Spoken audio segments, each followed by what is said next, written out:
esse ano, aliás, no ano passado, em janeiro de 2019, né? Ele era ligado ao PSL, como era o Flávio Bolsonaro, que acabou se entregando, saiu fora, né?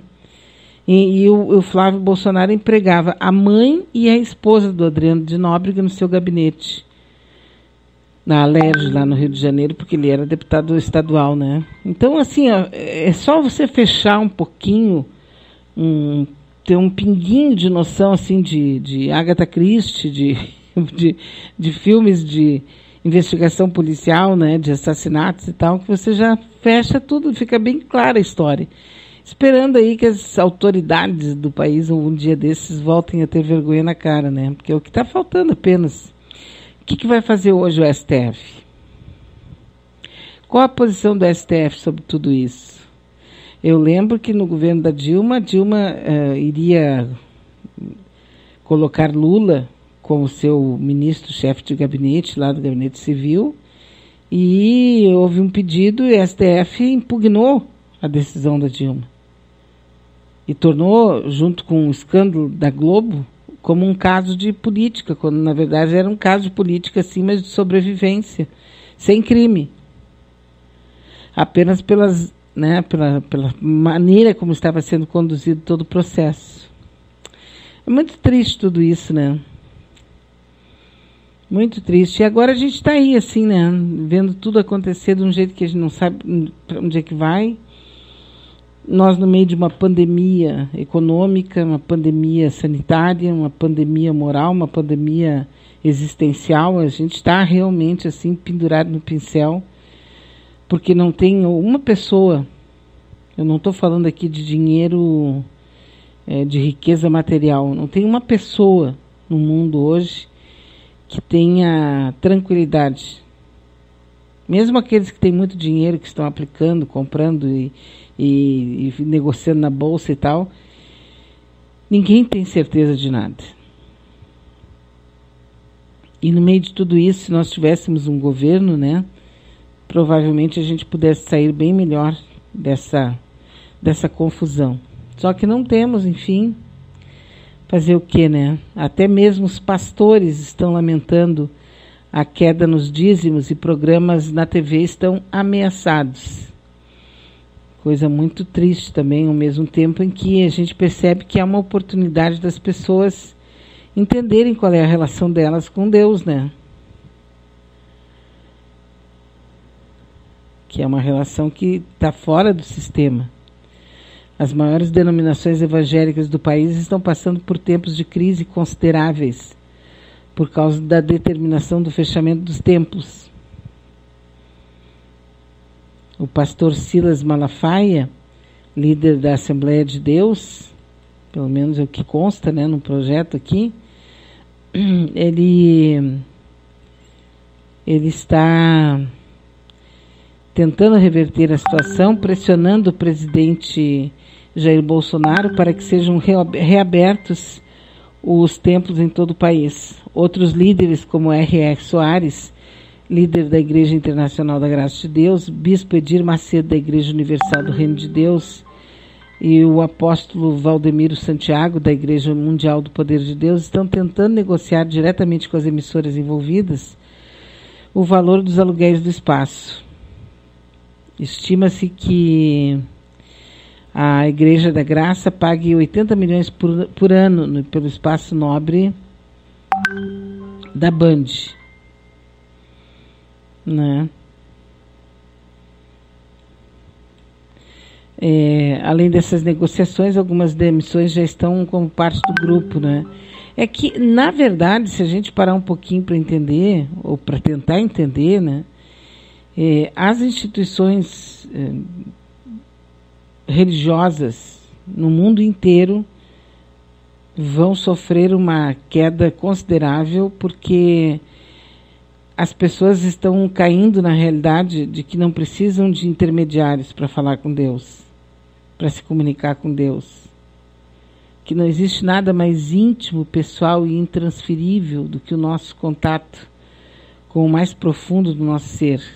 E só esse mais profundo do nosso ser é que tem capacidade e que tem porta disponível, aberta para falar com Deus, porque depende de crença. Se você acredita em Deus, em Jesus, mas a crença é tua, tu pode falar com eles a qualquer momento, como a gente pode falar com um irmão, com um pai, amigo, querido, né?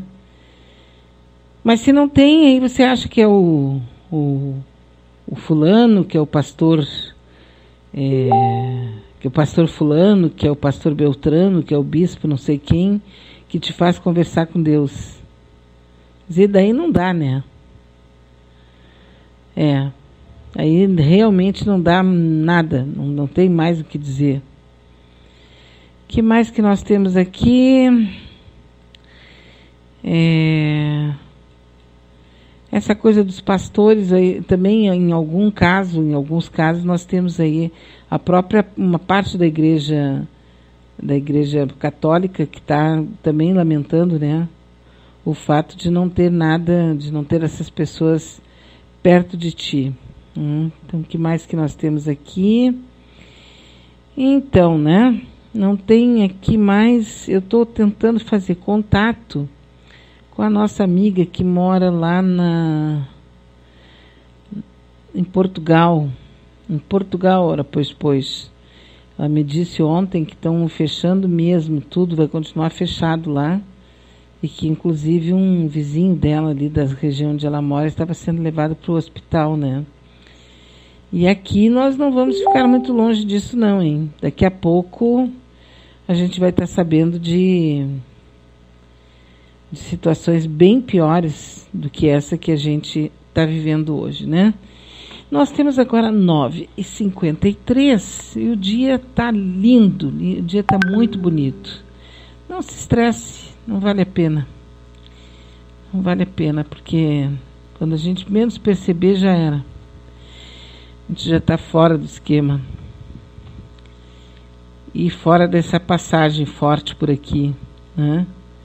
Indo além da lenda. A Helenita Quilião, ela é uma brasileira, junto com o marido, eles estão morando lá em Portugal, né? E nós vamos conversar aqui um bocadinho com ela, porque é bom a gente conversar com as pessoas que estão, né, no local onde nós queremos saber de alguma informação. Então, deixa eu só fazer o contato aqui com a Helenita Quilião, diretamente lá de Portugal. Vamos lá. Para saber como é que está a situação por lá. As informações são desencontradas, né? E, infelizmente, elas estão levando muita gente a achar que não tem mais que se preocupar com o vírus, né? Alô, Helenita. Alô, boa tarde. Aqui, boa tarde. Aí, bom dia. É isso aí. Tudo bem, Helenita? Te cuidando? Tudo bem. Muito, muito, muito. Muito mesmo. Mais do que nunca. Impressionante como a realidade aparece para nós aqui, como se uma parte da Europa já não estivesse mais preocupada com o coronavírus, né? Não é bem assim. Como eu te disse ontem, eu te mandei aquela foto com a ambulância do ENEM, que se chama aqui a Serviço de Emergência de Ambulância, buscando um vizinho. E assim, ó, o primeiro-ministro e o presidente disseram que iam estudar durante essa semana o levantamento do estado de emergência e que iam liberar aos poucos. E hoje já a ministra da Saúde disse que tem que fazer um estudo mais ponderado para um estado de calamidade ainda, que não vai ser liberado todo mundo. Começou uma empresa a trabalhar assim em turnos alternados, e aí os funcionários, eu vi agora aqui na notícia, são tomada a temperatura deles, eles entram em distanciamento, então é tudo bem lento. E também o primeiro-ministro disse que não dá para jogar fora todo o tempo de reclusão, porque não tem baixado de 20 mortes diárias. Então, mesmo que na Europa, Portugal foi um dos que mais assim, cuidou mesmo, e também as praias, o pessoal está sendo preso, está sendo restrições de concelho para concelho, que se chamam os distritos, né, que são as cidades. Então, a GNR, que é a polícia da República, que é a única polícia que tem, não tem civil, tem a civil e essa GNR, que é a militar, que não é militar, é a Polícia Federal que toma conta disso. Ela não deixa as pessoas ataca, por exemplo, na ponte lá da 25 de abril, que liga a Lisboa, aqui a região do Alentejo, que é aqui, né, onde nós estamos. Eles perguntam o que vão fazer e tem que justificar o deslocamento também. Então, assim, o cuidado é imenso. E eles estão com medo de, assim, tipo assim, não largar todo mundo, porque senão todo mundo vai para a praia. Felizmente, assim, ó, tem estado nublado, é uma primavera meio friazinha, andou nevando semana passada na região da Serra da Estrela, que é bem ao norte do Porto, então tudo isso dificulta mais o pessoal na praia, que vai ser difícil mesmo controlar o pessoal na praia, não sei como vai ser. Mas a gente percebe que existe, assim, talvez por uma experiência meio de DNA, né, em função da Segunda Guerra e tal, as pessoas são mais voltadas a atender os apelos governamentais que vêm, digamos assim, para sua própria segurança, né? Exatamente, eles ficam, olha, dia 25 de abril, mandei para ti aí até, assim, houve uma polêmica antes aqui, porque é um dia, assim, da festa nacional, que é a festa da liberdade, da Revolução dos Cravos, né? Que na história eu conhecia muita coisa, mas eu não tinha vivido ainda o clamor, o que representa para o povo português esse dia da liberdade.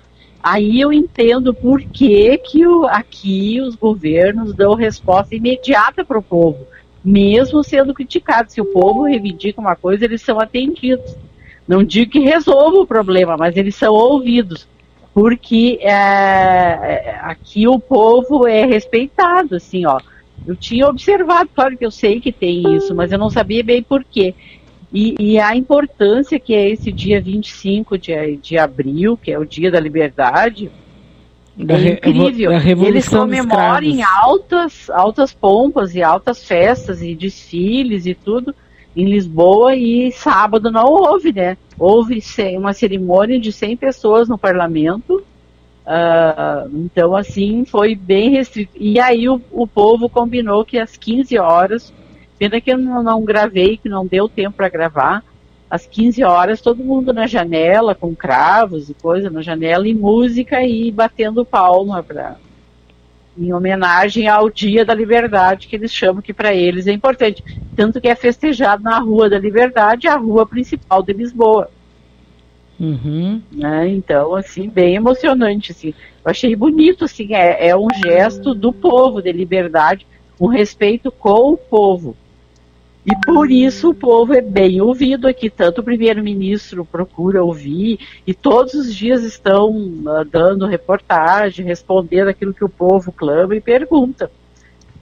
E tem um dia do parlamento que o primeiro-ministro tem que ir, ou o presidente, em resposta aos questionamentos dos parlamentares. Então, assim, é bem, a política é bem como tu disseste, assim, ó, as pessoas têm aquela proteção, acho que da guerra, têm cuidados consigo mesmo. Então eles realmente ficam. Mas tem essa gente jovem, que os que querem ir embora sempre tem, né? Um ou outro, mas no geral, realmente todo mundo em casa. Essa é uma lógica tão clara que e é uma proteção. Tu sabe que eu estava vendo a notícia aqui sobre a Suécia, que a Suécia, como eles têm assim, uma população bastante individualista, eles têm muito